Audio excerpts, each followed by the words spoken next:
Hindi. Nga, out. Magkano?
Two hours.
Part 1.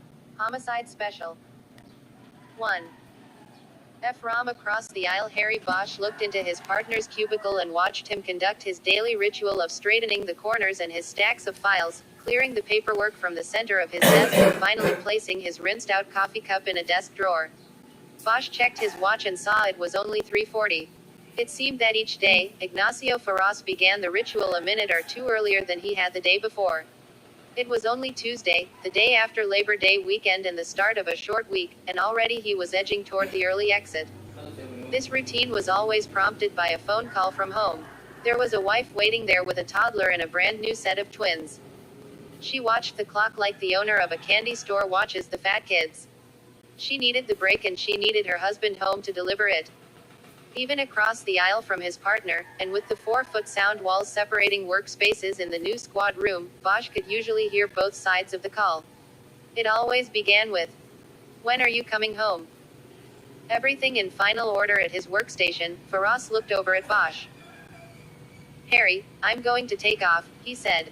"Beat some of the traffic. I have a lot of calls out but they have my cell. No need waiting around for that." Ferraz rubbed his left shoulder as he spoke. This was also part of the routine. It was his unspoken way of reminding Bosch that he had taken a bullet a couple years before and had earned the early exit. Bosch just nodded. The issue wasn't really about whether his partner left the job early or what he had earned. It was about his commitment to the mission of homicide work and whether it would be there when they finally got the next call out. Faraz had gone through 9 months of physical therapy and rehab before reporting back to the squad room. But in the year since, he had worked cases with a reluctance that was wearing thin for Bosch. He wasn't committed and Bosch was tired of waiting for him. He was also tired of waiting for a fresh kill. It had been 4 weeks since they'd drawn a case and they were well into the late summer heat. As certain as the Santa Ana winds blowing down out of the mountain passes, Bosch knew a fresh kill was coming. Faraz stood up and locked his desk.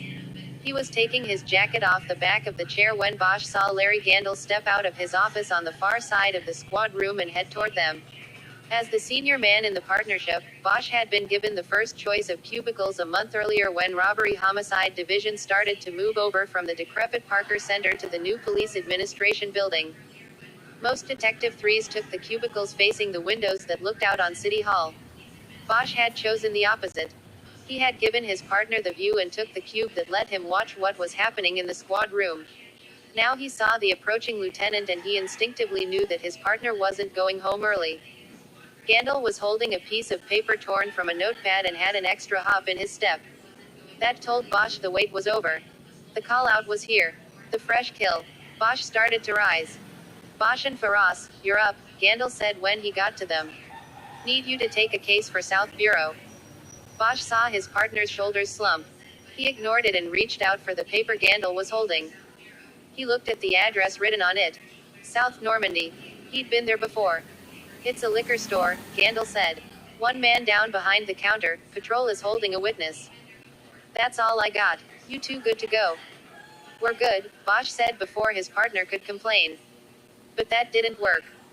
Lieutenant, this is Homicide Special, Faraz said, turning and pointing to the boar's head mounted over the squad room door.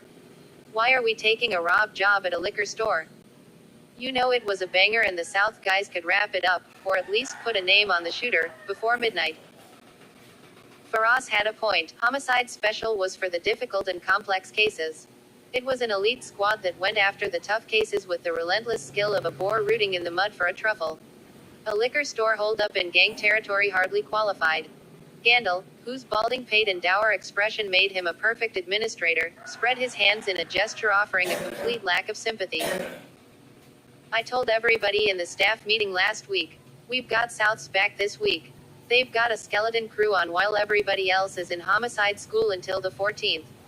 They caught 3 cases over the weekend and 1 this morning. So there goes the skeleton crew. You guys are up and the rob job is yours. That's it. Any other questions? Patrol is waiting down there with a witness. We're good, boss, Bosch said, ending the discussion. I'll wait to hear from you, then. Gandil headed back to his office.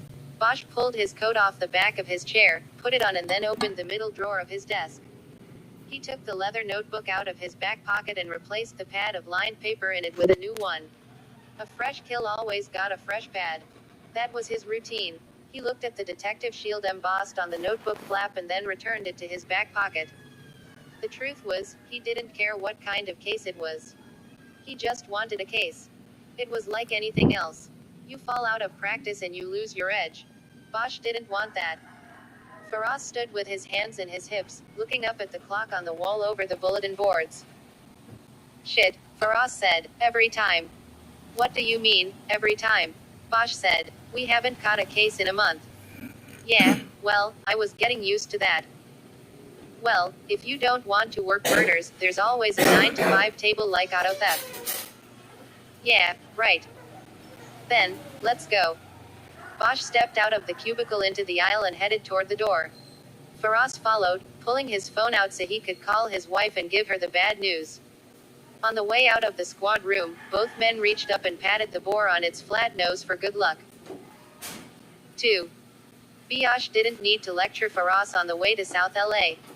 His driving in silence was his lecture.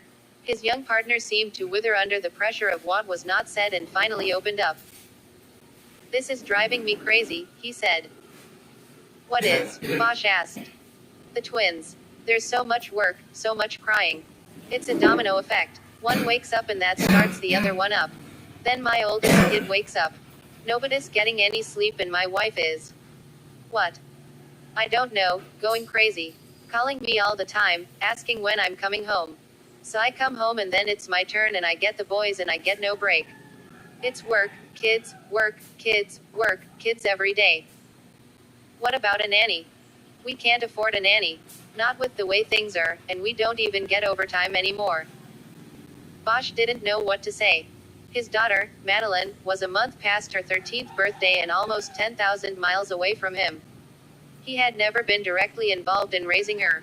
He saw her 4 weeks a year, 2 in Hong Kong and 2 in LA.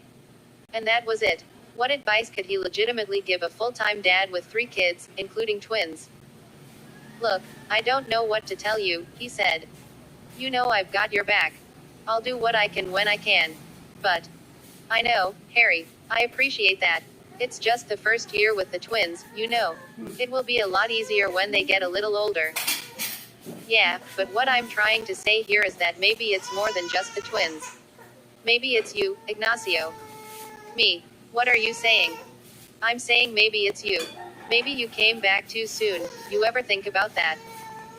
Faraz did a slow burn and didn't respond. Hey, it happens sometimes, Bosch said. You take a bullet and you start thinking that lightning might strike twice. Look, Harry, I don't know what kind of bullshit that is, but I'm fine that way. I'm good. This is about sleep deprivation and being fucking exhausted all the time and not being able to catch up because my wife is riding my ass from the moment I get home, okay? Whatever you say, partner. That's right, partner. Whatever I say. Believe me, I get it enough from her. I don't need it from you, too. Bosch nodded and that was enough said. He knew when to quit. The address Gandil had given them was in the 70th block of South Normandy Avenue. This was just a few blocks from the infamous corner of Florence and Normandy, where some of the most horrible images of the 1992 riots had been captured by news helicopters and broadcast around the world. It seemed to be the lasting image of Los Angeles to many. But Bosch quickly realized he knew the area and the liquor store that was their destination from a different riot and for a different reason. Fortune Liquors was already cordoned off by yellow crime scene tape. A small number of onlookers were gathered, but murder in this neighborhood was not that much of a curiosity. The people here had seen it before, many times. Bosch pulled their sedan into the middle of a grouping of 3 patrol cars and parked. After going to the trunk to retrieve his briefcase, he locked the car up and headed toward the tape. Bosch and Faraz gave their names and serial numbers to a patrol officer with the crime scene attendance log and then ducked under the tape.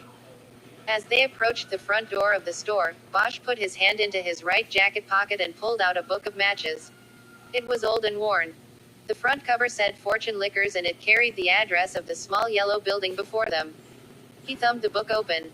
There was only one match missing, and on the inside cover was the fortune that came with every matchbook. Happy is the man who finds refuge in himself. Bosch had carried the matchbook with him for more than 10 years. Not so much for the fortune, though he did believe in what it said. It was because of the missing match and what it reminded him of. Harry, what's up? Faraz asked. Bosch realized he had paused in his approach to the store. Nothing, I've just been here before. When? On a case. Sort of, but it was a long time ago. Let's go in. Bosch walked past his partner and entered the open front door of the liquor store. Several patrol officers and a sergeant were standing inside. The store was long and narrow. It was a shotgun design and essentially 3 aisles wide. Bosch could see down the center aisle to a rear hallway and an open back door leading to a parking area behind the store. The cold beverage cases ran along the wall on the left aisle and then across the back of the store. The liquor was on the right aisle, while the middle aisle was reserved for wine with red on the right and white on the left. Bosch saw 2 more patrol officers in the rear hallway and he guessed they were holding the witness in what was probably a rear storage room or office. He put his briefcase down on the floor by the door. From the pocket of his suit coat he pulled 2 pairs of latex gloves. He gave a set to Faraz and they put them on. The sergeant noticed the arrival of the 2 detectives and broke away from his men. Ray Lucas, he said by way of greeting. We have one big down behind the counter here. His name is John Lee, spelled L-I. Happened, we think, less than 2 hours ago. Looks like a robbery where the guy just didn't want to leave a witness. A lot of us down here in the 77th knew Mr. Lee. He was a good old guy. Lucas signaled Bosch and Faraz over to the counter. Bosch held his coat so it wouldn't touch anything when he went around and squeezed into the small space behind the counter. He squatted down like a baseball catcher to look more closely at the dead man on the floor. Faraz leaned in over him like an umpire. The victim was Asian and looked to be almost 70. He was on his back, eyes staring blankly at the ceiling. His lips were pulled back from clenched teeth, almost in a sneer. There was blood on his lips, cheek and chin. It had been coughed up as he died. The front of his shirt was soaked with his blood and Bosch could see at least 3 bullet entry points in his chest. His right leg was bent at the knee and folded awkwardly under his other leg. He had obviously collapsed on the spot where he had been standing when he was shot. No casings that we can see, Lucas said. The shooter cleaned those up and then he was smart enough to pull the disc out of the recorder in the back. Bosch nodded. The patrol guys always wanted to be helpful, but it was information Bosch didn't need yet and could be misleading. Unless it was a revolver, he said. Then there would have been no casings to clean up. Maybe, Lucas said, but you don't usually see too many revolvers down here anymore. Nobody wants to be caught in a drive-by with just 6 bullets in their gun. Lucas wanted Bosch to know that he knew the lay of the land down here. Bosch was just a visitor. I'll keep that in mind, Harry said. Bosch focused on the body and studied the scene silently. He was pretty sure the victim was the same man he had encountered in the store so many years before. He was even in the same spot, on the floor behind the counter. And Bosch could see a soft pack of cigarettes in the shirt pocket. He noticed that the victim's right hand had blood smeared on it. He didn't find this unusual. From earliest childhood, people touch their hand to an injury to try to protect it and make it better. It is natural instinct. This victim had done the same here, most likely grabbing at his chest after the first shot hit him. There was about a 4-inch spatial separation between the bullet wounds, which formed the points of a triangle. Bosch knew that 3 quick shots from close range would usually have made a tighter cluster. This led him to believe that the victim had likely been shot once and then fell to the floor.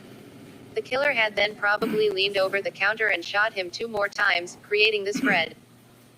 The slugs tore through the victim's chest, causing massive damage to the heart and lungs. The blood expectorated through the mouth showed that death was not immediate. The victim had tried to breathe. After all his years working cases, Bosch was sure of one thing. There was no easy way to die. No headshot, Bosch said. Right, Faraz said. What's it mean? Bosch realized he had been musing out loud. Maybe nothing, just seems like 3 in the chest, the shooter wanted no doubt. But then no headshot to be sure. Like a contradiction. Maybe. Bosch took his eyes off the body for the first time and looked around from his low angle.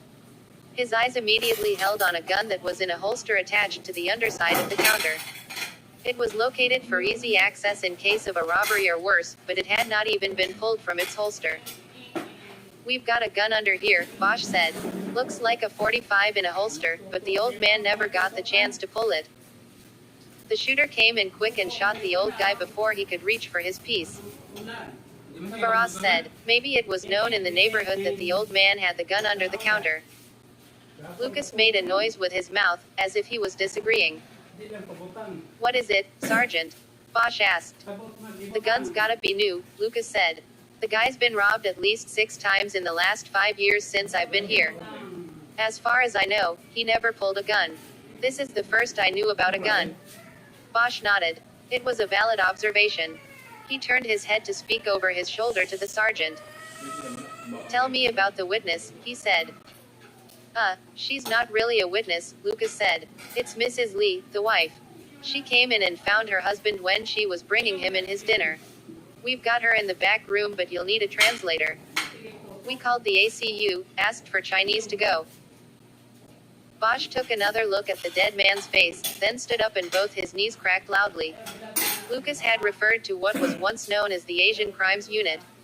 It had recently been changed to the Asian Gang Unit to accommodate concerns that the unit name besmirched the city's Asian population by suggesting all Asians were involved in crime.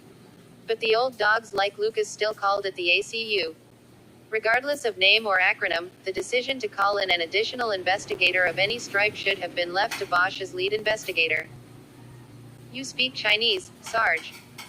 No, that's why I called ACU. Then, how did you know to ask for Chinese and not Korean or maybe even Vietnamese? I've been on the job 26 years, detective. And you know Chinese when you see it. No, what I'm saying is I have a hard time making it through a shift these days without a little jolt, you know. So once a day I stop by here to pick up one of those energy drinks. 5-hour boost it gives you.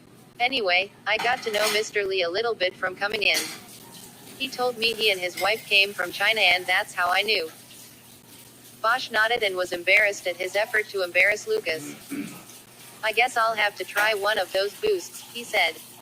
Did Mrs. Lee call 911? No, like I said, she doesn't have much English. From what I got from dispatch, Mrs. Lee called her son and he's the one who called 911. Bosch stepped out and around the counter. Faraz lingered behind it, squatting to get the same view of the body and the gun that Bosch had just had. Where is the son? Bosch asked. He's coming but he works up in the valley, Lucas said. Should be here any time now. Bosch pointed to the counter. When he gets here, you and your people keep him away from this. Got it. And we're going to have to try to keep this place as clear as possible now. Lucas got the message and took his officers out of the store. Finished behind the counter, Faraz joined Bosch near the front door, where he was looking up at the camera mounted on the ceiling at the center of the store. Why don't you check out the back? Bosch said. See if the guy really pulled the disc, and look in on our witness. Got it. Oh, and find the thermostat and cool it down in here. It's too warm. I don't want that body to turn. Faraz headed down the center aisle. Bosch looked back to take in the scene as a whole. The counter was about 12 feet long. The cash register was set up at center with an open space for customers to put down their purchases. On one side of this were racks of gum and candy. On the other side of the register were other point-of-purchase products like energy drinks, a plastic case containing cheap cigars and a lotto display case. Overhead was a wire mesh storage box for cigarette cartons. Behind the counter were shelves where high-end liquors were stored, and which had to be asked for by customers. Bosch saw 6 rows of Hennessy. He knew the expensive cognac was favored by high-rolling gang members. He was pretty sure the location of Fortune Liquors would put it in the territory of the Hoover Street Criminals, a street gang that once was a Crip set but then became so powerful its leaders chose to forge their own name and reputation. Bosch noticed 2 things and stepped closer to the counter. The cash register had been turned askew on the counter, revealing a square of grit and dust on the formica where it had been located. Bosch reasoned that the killer had pulled it toward him while he took the money from the drawer. This was a significant assumption because it meant that Mr. Lee had not opened the drawer and given the robber the money. This likely meant he had already been shot. Ferris's theory that the killer had come in shooting could be correct. And this could be significant in an eventual prosecution in proving intent to kill. More important, it gave Bosch a better idea of what had happened in the store and what kind of person they were looking for. Harry reached into his pocket and pulled out the glasses he wore for close work. He put them on and without touching anything leaned over the counter to study the cash register's keyboard. He saw no button that said open or any other obvious indication of how to open the cash drawer. Bosch was unsure how to open the register. He wondered how the killer knew. He straightened back up and looked at the shelves of bottles on the wall behind the counter. The Hennessy was front and center, with easy access for Mr. Lee when members of Hoover Street came in. But the rows were flush. No bottle was missing. Again Bosch leaned forward across the counter. This time he tried to reach across to one of the bottles of Hennessy. He realized that if he put his hand down on the counter for balance he would be able to reach the row and take one of the bottles easily. Harry. Bosch straightened back up and turned to his partner. The sergeant was right, Faraz said. The camera system records to disk. There's no disk in the machine. It was either pulled or he wasn't recording to disk and the camera was just for show. Are there any backup disks? There's a couple back there on the counter but it's a 1-disc system. It just records over and over on the same disc. I worked robbery way back when and we saw a lot of these. They last about a day and then it records over it. You pull the disc if you want to check something but you have to do it in the same day. Okay, make sure we get those extra discs. Lucas came back in through the front door. ACU is here, he said. Should I send him in? Bosch looked at Lucas for a long moment before answering. It's AGU, he finally said, but don't send him in. I'll be right out. 3, Biash stepped out of the store into the sunlight. It was still warm though getting late in the day. The dry Santa Ana winds were passing through the city. Fires in the hills had put a pallor of smoke in the air. Bosch could feel the sweat drying on the back of his neck. He was almost immediately met outside the door by a plainclothes detective. Detective Bosch. That's me. Detective David Chu, AGU. Patrol called me down. How can I be of help? Chu was short and slightly built. There was no trace of an accent in his voice. Bosch signaled him to follow as he ducked back under the tape and headed to his car.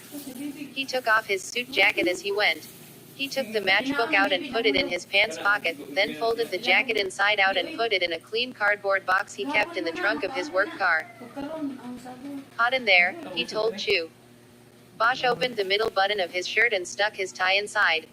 He now planned to get fully involved in the crime scene investigation and didn't want it to get in the way. Hot out here, too, Chu said. The patrol sergeant told me to wait until you came out. Yeah, sorry about that. Okay, what we've got is, the old man who has run this store for a number of years is dead behind the counter. Shot at least 3 times in what looks like a robbery. His wife, who does not speak English, came into the store and found him. She called their son, who then called it in. We obviously need to interview her and that's where you come in. We may also need help with the son when he gets here. That's about all I know at the moment. And we're sure they're Chinese. Pretty sure. The patrol sergeant who made the call knew the victim, Mr. Lee. Do you know which dialect Mrs. Lee speaks? They headed back to the tape. Nope. Is that going to be a problem? I am familiar with the 5 main Chinese dialects and proficient in Cantonese and Mandarin. These are the 2 we most often encounter here in LA. This time Bosch held the tape up for Chu so he could go back under. Which are you? I was born here, detective, but my family is from Hong Kong and I was raised speaking Mandarin at home. Yeah, I have a kid who lives in Hong Kong with her mother. She's getting good at Mandarin. Good for her. I hope it will be useful to her. They entered the store and Bosch gave Chu a quick view of the body behind the counter and then walked him to the rear of the store. They were met by Faraz and then Chu was used to make introductions to Mrs. Lee. The newly widowed woman appeared to be in shock. Bosch saw no indication that she had shed a single tear for her husband so far. She seemed to be in a dissociated state that Bosch had seen before. Her husband was lying dead in the front of the store. She was surrounded by strangers who spoke a different language. Bosch guessed she was waiting for her son to arrive, and then the tears would fall. Chu was gentle with her and conversational at first. Bosch believed that they were speaking Mandarin. His daughter had told him that Mandarin was more sing-song and less guttural than Cantonese and some of the other dialects. After a few minutes Chu broke away to report to Bosch and Faraz. Her husband was alone in the store while she went home to prepare their supper. When she came back she thought the store was empty. Then she found him behind the counter. She saw no one in the store when she came in. She parked in the back and used a key to open the back door. Bosch nodded.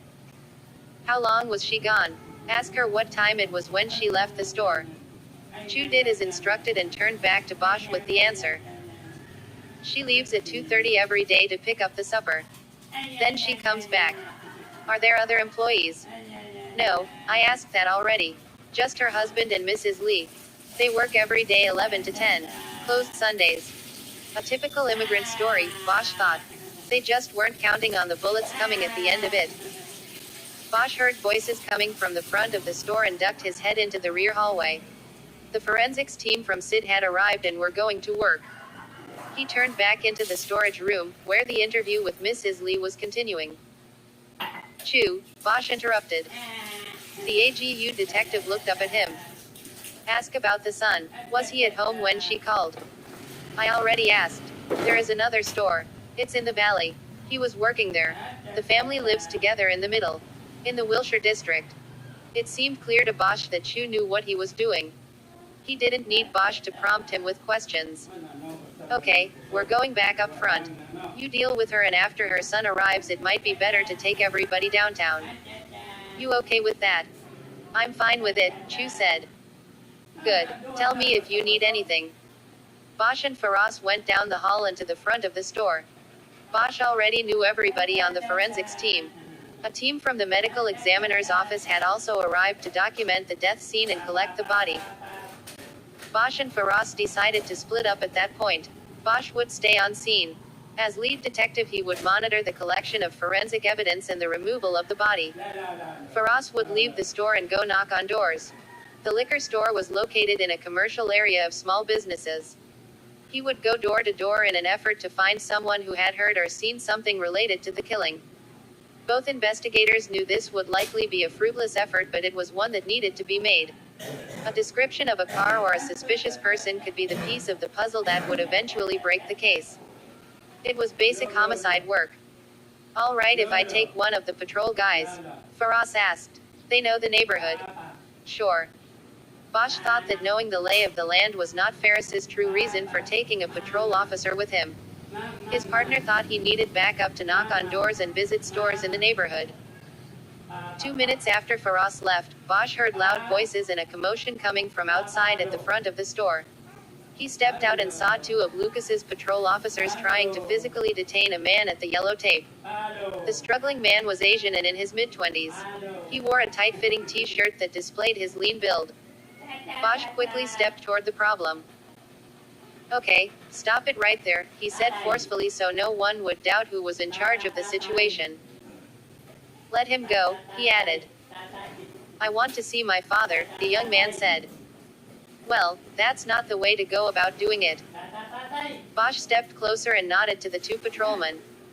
I'll take care of Mr. Lee now. They left Bosch and the victim's son alone. What is your full name, Mr. Lee? Robert Lee. I want to see my father. I understand that. I'm going to let you see your father if you really want to. But you can't until it's clear. I'm the detective in charge of this whole thing and I can't even see your father yet. So I need you to calm down. The only way you will get what you want is if you calm down. The young man looked down at the ground and nodded. Bosch reached out and touched him on the shoulder. Okay, good, Bosch said. Where's my mother? She's inside in the back room being interviewed by another detective. Can I at least see her? Yes, you can. I'll walk you around back in a minute. I just need to ask you a few questions first. Is that okay? Fine. Go ahead. First of all, my name is Harry Bosch. I'm the lead detective on this investigation. I'm going to find whoever killed your father. I promise you that. Don't make promises you don't intend to keep. You didn't even know him. You don't care. He's just another, never mind. Another what? I said, never mind. Bosch stared at him for a moment before responding. How old are you, Robert? I'm 26 and I would like to see my mother now. He made a move to turn and head toward the back of the store, but Bosch grabbed him on the arm. The younger man was strong, but Bosch had a strength in his grip that was surprising. The young man stopped and looked down at the hand on his arm. Let me show you something and then I'll take you to your mother. He let go of Lee's arm and then pulled the matchbook from his pocket.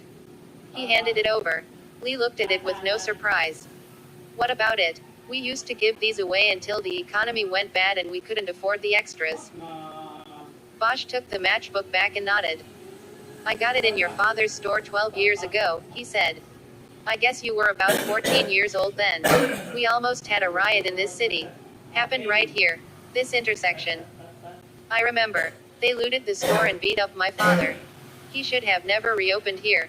My mother and me, we told him to open the store up in the valley, but he wouldn't listen to us. He wasn't going to let anybody drive him out, and now look what happened. He gestured helplessly toward the front of the store. Yeah, well, I was here that night, too, Bosch said. 12 years ago. A riot started, but it ended pretty quick. Right here. One casualty. A cop. I know. They pulled him right out of his car. I was in that car with him, but they didn't get to me. And when I got to this spot, I was safe. I needed a smoke and I went into your father's store. He was there behind the counter, but the looters had taken every last pack of cigarettes in the place. Bosch held up the book of matches. I found plenty of matches but no cigarettes. And then your father reached into his pocket and pulled out his own. He had one last smoke left and he gave it to me. Bosch nodded. That was the story. That was it. I didn't know your father, Robert. But I'm going to find the person who killed him. That's a promise I'll keep. Robert Lee nodded and looked down at the ground. Okay, Bosch said, let's go see your mother now. 4. Teehee detectives didn't clear the crime scene and get back to the squad room until almost midnight. By then Bosch had decided not to bring the victim's family to PAB for formal interviews. After appointments were made for them to come in Wednesday morning, he let them go home to grieve. Shortly after getting back to the squad, Bosch also sent Faraz home so he could attempt to repair damages with his own family. Harry stayed behind alone to organize the evidence inventory and to contemplate things about the case for the first time without interruption. He knew that Wednesday was shaping up as a busy day, with appointments with the family in the morning and results of some of the forensic and lab work coming in, as well as the possible scheduling of the autopsy. While the canvass of the nearby businesses by Faraz had proved fruitless as expected, the evening's work had produced one possible suspect. On Saturday afternoon, 3 days before his murder, Mr. Lee had confronted a young man he believed had been routinely shoplifting from the store. According to Mrs. Lee and as translated by Detective Chu, the teenager had angrily denied ever stealing anything and drew the race card, claiming Mr. Lee had only accused him because he was black. This seemed laughable, since 99% of the store's business came from neighborhood residents who were black. But Lee did not call the police. He simply banished the teenager from the store, telling him never to return. Mrs. Lee told Chu that the teen's parting shot at the door was to tell her husband that the next time he came back it would be to blow the shopkeeper's head off. Lee in turn had pulled his weapon from beneath the counter and pointed it at the youth, assuring him that he would be ready for his return. This meant the teenager was aware of the weapon Lee had beneath the counter. If he were to make good on his threat, he would have to enter the store and act swiftly, shooting Lee before he could get to his gun. Mrs. Lee would look through gang books in the morning in an effort to find a photo of the threatening youth. If he was associated with the Hoover Street criminals, then chances were they had his photo in the books. But Bosch wasn't fully convinced it was a viable lead or that the kid was a valid suspect. There were things about the crime scene that didn't add up to a revenge killing. There was no doubt that they had to run the lead down and talk to the kid, but Bosch wasn't expecting to close the case with him. That would be too easy, and there were things about the case that defied easy. Off the captain's office, there was a meeting room with a long wooden table. This was primarily used as a lunchroom and occasionally for staff meetings or for private discussions of investigations involving multiple detective teams. With the squad empty, Bosch had commandeered the room and had spread several crime scene photographs, fresh from forensics, across the table. He had laid the photos out in a disjointed mosaic of overlapping images that in a whole created the entire crime scene. It was much like the photo work of the English artist David Hockney, who had lived in Los Angeles for a while and had created several photo collages as art pieces that documented scenes in Southern California. Bosch became familiar with the photo mosaics and the artist because Hockney had been his neighbor for a time in the hills above the Cahuenga Pass. Though Bosch had never met Hockney, he drew a connection to the artist because it had always been Harry's habit to spread crime scene photos out in a mosaic that allowed him to look for new details and angles. Hockney did the same with his work. Looking at the photos now while sipping from a mug of black coffee he had brewed, Bosch was first drawn to the same things that had hooked him while he had been at the scene. Front and center were the bottles of Hennessy standing untouched in a row just across the counter. Harry had a hard time believing that the killing could be gang-related because he doubted that a gangbanger would take the money and not a single bottle of Hennessy. The cognac would be a trophy. It was right there within reach, especially if the shooter had to lean over or go around the counter to grab bullet casings. Why not take the Hennessy, too? Bosch's conclusion was that they were looking for a shooter who didn't care about Hennessy. A shooter who was not a gangbanger. The next point of interest was the victim's wounds. For Bosch, these alone excluded the mystery shoplifter as a suspect. 3 bullets in the chest left no doubt that the intention was to kill. But there was no face shot, and that seemed to put the lie to this being a killing motivated by anger or revenge.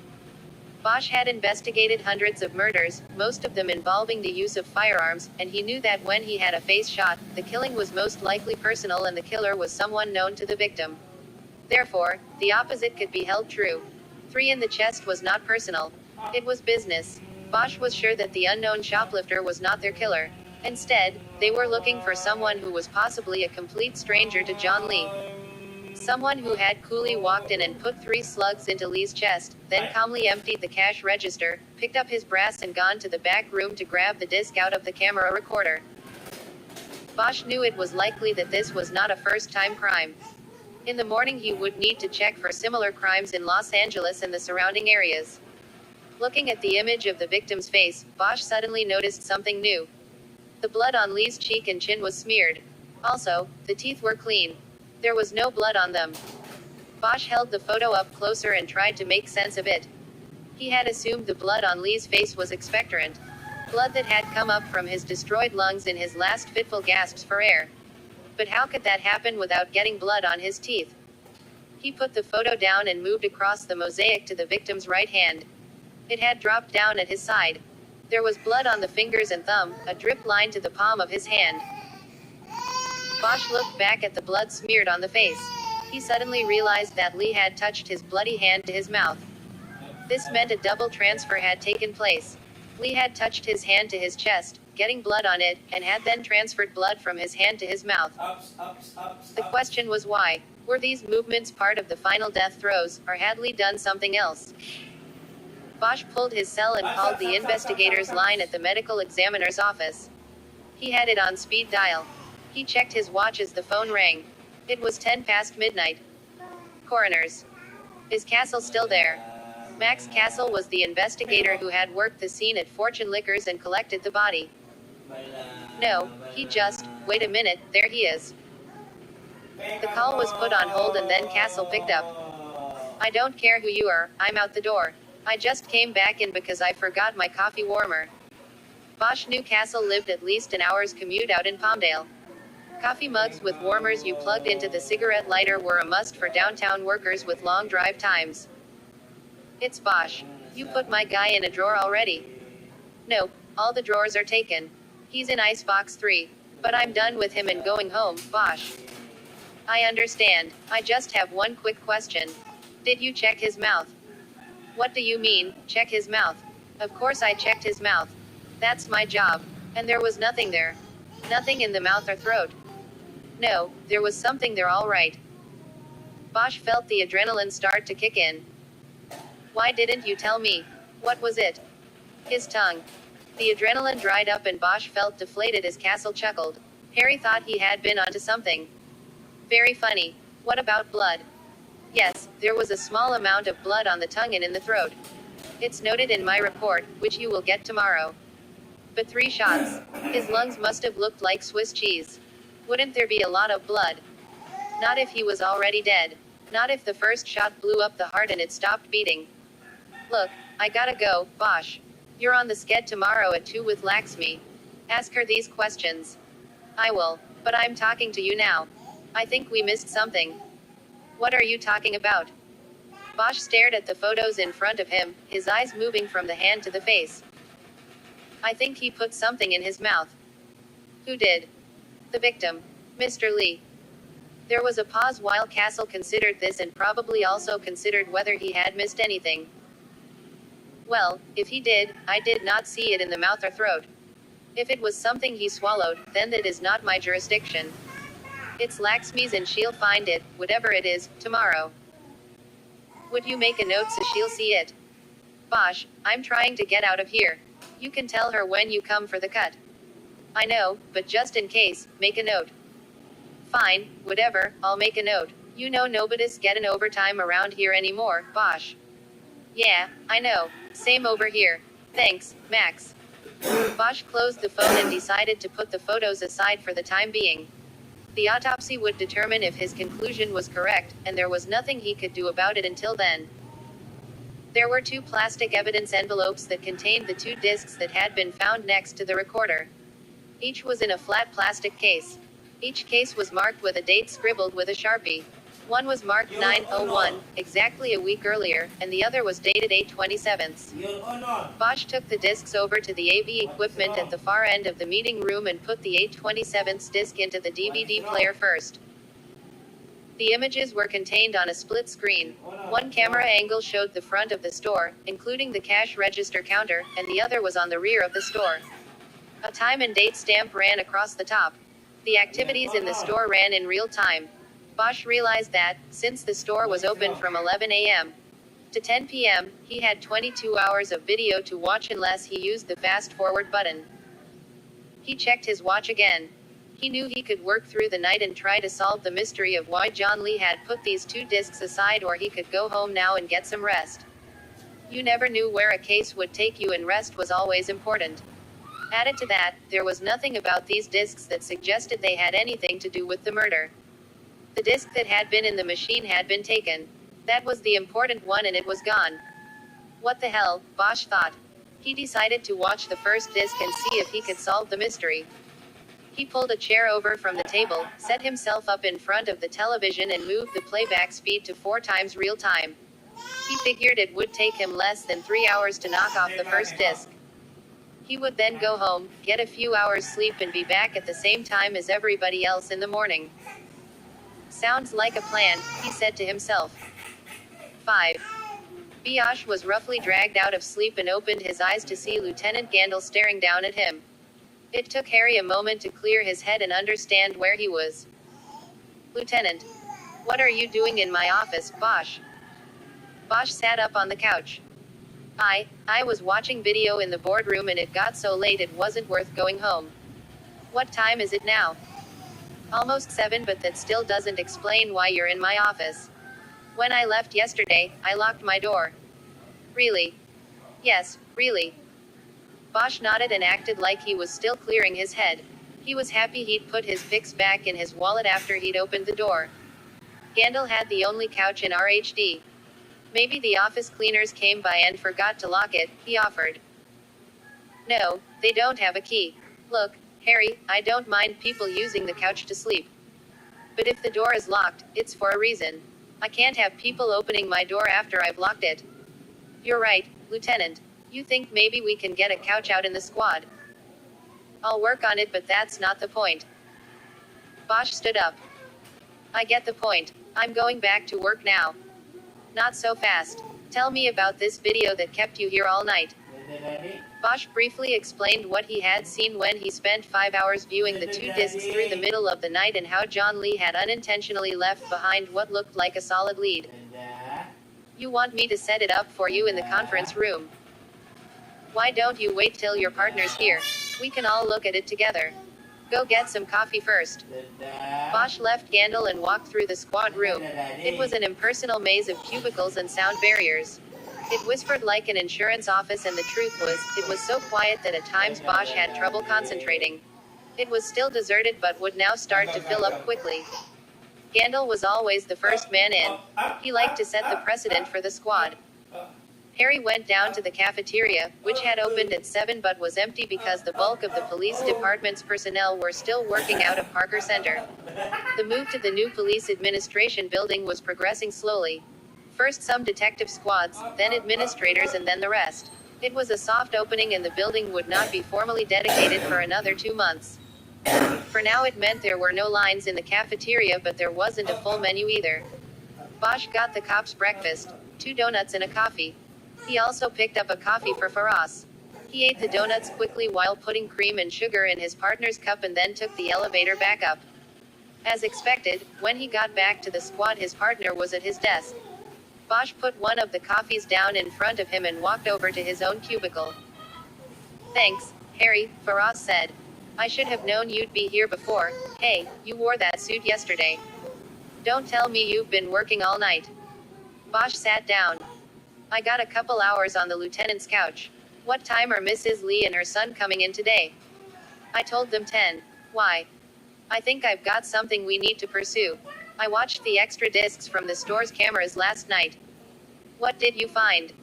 Grab your coffee and I'll show you. The lieutenant wants to see it, too.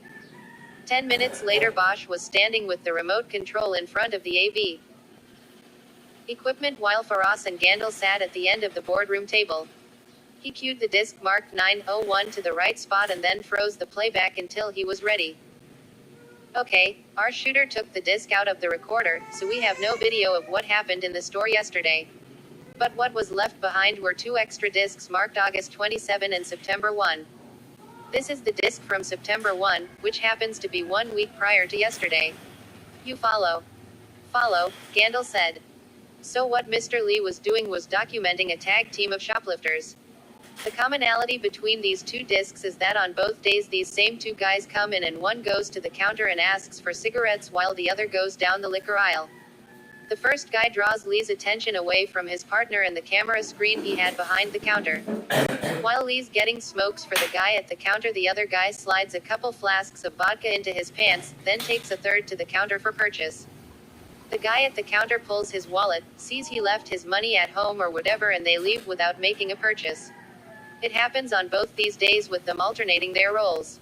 I think that is why Lee kept the discs out. You think he was trying to make a case or something? Faraz asked. Maybe, Bosch said. If he got them on film he'd have something to give the police. This is your lead, Gandil said. You worked through the night for this. I was reading the reports.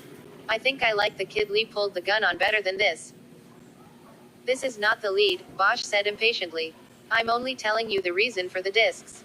Lee pulled the discs out of the camera because he must have known those two guys were up to something and he wanted to preserve the record of it. Inadvertently, he also preserved this on the September 1st tape. Bosch hit the playback and the image started to move. On the split screen both camera angles showed the store was empty except for Lee behind the counter. The timestamp at the top showed that it was 3:03 p.m. On Tuesday, September 1st, the front door of the store opened and a customer entered. He waved casually to Lee at the counter and proceeded to the rear of the store. The image was grainy, but it was clear enough for the three viewers to tell the customer was an Asian man in his early 30s. He was picked up on the second camera as he went to one of the cold cases at the rear of the store and selected a single can of beer. He took it forward to the counter. What's he doing? Gandil asked. Just watch, Bosch said. At the counter the customer said something to Lee and the store owner reached up to the overhead storage rack and pulled down a carton of Camel cigarettes. He put them on the counter and then put the can of beer into a small brown bag. The customer had an imposing build. Though short and squat, he had thick arms and heavy shoulders. He dropped a single bill on the counter and Lee took it and opened the cash register. He put the bill in the last slot of the drawer and then counted several bills out as change and handed the money across the counter. The customer took his money and pocketed it. He put the carton of cigarettes under one arm, grabbed the beer and with his remaining free hand pointed a finger like a gun at Lee. He pumped his thumb as if shooting the gun and then left the store. Bosch stopped the playback. What was that? Gandil asked. Was that a threat with the finger? Is that what you've got? Faraz didn't say anything, but Bosch was pretty sure his young partner had seen what Harry wanted them to see. He backed the video up and started to replay it. What do you see, Ignacio? Faraz stepped forward so he could point to the screen. First of all, the guy's Asian, so he's not from the neighborhood. Bosch nodded. I watched 22 hours of video, he said. This was the only Asian who came into the store besides Lee and his wife. What else, Ignacio? Watch the money, Faraz said. He gets back more than he gives. On the screen Lee was taking bills out of the cash register. Look, he puts the guy's money in the drawer and then he starts giving him money back, including what the guy gave him in the first place. So he gets the beer and smokes for free and then all the money. Bosch nodded. Faraz was good. How much does he get? Gandil asked. It was a good question because the video image was too grainy to make out the denominations on the currency being exchanged. There are 4 slots in the drawer, Bosch said. So you've got 1s, 5s, 10s and 20s. I slowed this down last night. He puts the customer's bill in the 4th slot. A carton of smokes and a beer, we assume that is the slot for 20s. If that is the case, he gives him a 1, a 5, a 10 and then 11 20s. 10 20s if you don't count the one the customer put in first. It's a payoff, Faraz said. $236. Gandil asked. Seems like an odd payoff and you can see there's still money in the drawer. So it was like a set amount. Actually, Faraz said, $216 if you subtract the 20 the customer gives in the first place. Right, Bosch said. The three of them stared at the frozen screen for a few moments without speaking. So, Harry, Gandil finally said, you got to sleep on this for a couple hours. What's it mean? Bosch pointed to the timestamp on the top of the screen. This payoff was made exactly 1 week before the murder. 3 o'clock on Tuesday a week ago. This Tuesday at about 3 Mr. Lee gets shot. Maybe this week he decided not to pay. Or he didn't have the money to pay, Faraz offered. The Sun told us yesterday that business has been way down and opening the store in the valley has nearly bankrupted them. So the old man says no and gets popped, Gandil said. Isn't that a bit extreme? You killed a guy and as they say in high finance, you've lost your funding stream. Faraz shrugged. There's always the wife and the son, he said. They'd get the message. They're coming in at 10 to sign statements, Bosch added. Gandil nodded. So how are you going to handle this? He asked. We'll put Mrs. Lee with Chu, the guy from AGU, and Ignacio and I will talk to the son. We find out what it's about. Gandil's usually dour expression brightened. He was pleased with the progress of the case and the lead that had surfaced. Okay, gentlemen, I want to know, he said. When we know, Bosch said. Gandil left the meeting room, and Bosch and Faraz were left standing in front of the screen. Nice going, Harry, you made him happy. He'll be happier if we clear this thing. What do you think? I think we have some work to do before the Lee family gets here. You check with the lab and see what they've got done. See if they're finished with the cash register. Bring it over here if you can. What about you? Bosch turned the screen off and ejected the disk. I'm going to go have a talk with Detective Chu. You think he held something back on us? That's what I'm going to find out. 6. THAGU was part of the Gang and Operations Support Division, from which many undercover investigations and officers were directed. As such, the GOSD was located in an unmarked building several blocks away from the PAB. Bosch decided to walk because he knew it would take longer to get his car out of the garage, fight the traffic and then have to find another place to park. He got to the front door of the AGU office at 8:30, pressed the buzzer but nobody answered. He pulled his phone, ready to try to call Detective Chu, when a familiar voice came from behind him. Good morning, Detective Bosch.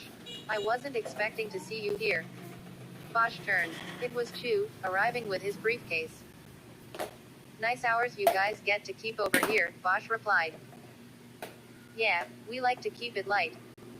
Bosch stepped back so Chu could open the door with a card key. Come on in. Chu led the way to a small squad room with about a dozen desks and a lieutenant's office on the right. Chu went behind one of the desks and put his briefcase down on the floor. What can I do for you? He asked. I was already planning to come by RHD at 10 when Mrs. Lee comes in.